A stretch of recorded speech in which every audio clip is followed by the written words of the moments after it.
जय श्री कृष्णा। महाभारत की इस यात्रा के तीसरे भाग में आपका स्वागत है। आज हम बात करेंगे वन पर्व की।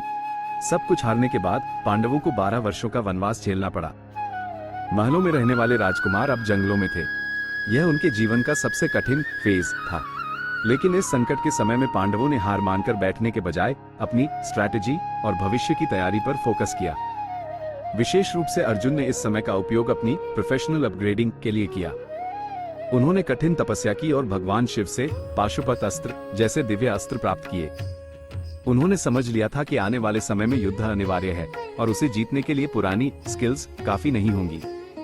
इसी विषय पर महर्षि वेद व्यास जी ने कहा है, उद्यमेन ही सिद्ध्यन्ति कार्याणि न मनोरथ है। इसका अर्थ है, कोई भी बड़ा लक्ष्य केवल इच्छा करने से नहीं बल्कि सही तैयारी और हार्ड वर्क से ही हासिल होता है। अब इसे आज के कॉर्पोरेट कॉन्टेक्स्ट में देखिए। कल्पना कीजिए एक ऐसे प्रोफेशनल की जिसकी कंपनी में अचानक रिस्ट्रक्चरिंग होती है और उसकी पोजीशन खतरे में आ जाती है। या फिर एक ऐसे बिजनेस की जिसका पुराना मॉडल मार्केट ट्रेंड्स बदलने की वजह से फेल हो जाता है। ऐसे संकट के समय में दो तरह के लोग होते हैं। पहले वे जो केवल अपनी किस्मत को कोसते हैं। दूसरे वे जो इस डाउन टाइम को अपनी रीस्किलिंग के लिए इस्तेमाल करते हैं। वन पर्व हमें सिखाता है कि जब आप बेंच पर हो या मार्केट स्लो हो, तब आपको न्यू एज टेक्नोलॉजीज और नई कॉम्पिटेंसीज को सीखना चाहिए। अर्जुन की तरह एक सफल लीडर वही है जो मंदी के समय में खुद को इतना तैयार कर ले कि जब अवसर वापस आए तो वो पहले से कहीं ज्यादा पावरफुल होकर उभरे।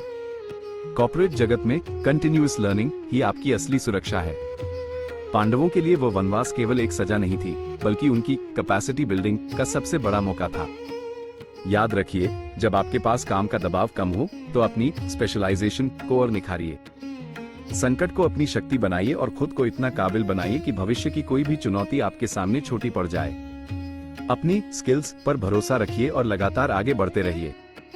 अगर आपको यह वीडियो पसंद आया हो तो इसे लाइक करें, अपनी टीम के साथ शेयर करें और कमेंट्स में अपनी राय जरूर दें। ऐसी ही और कॉर्पोरेट लर्निंग्स के लिए चैनल को सब्सक्राइब करना न भूलें। अगले भाग में हम देखेंगे विराट पर्व, जहां हम सीखेंगे अडेप्टेबिलिटी और आइडेंटिटी मैनेजमेंट का हुनर। जय श्री कृष्णा।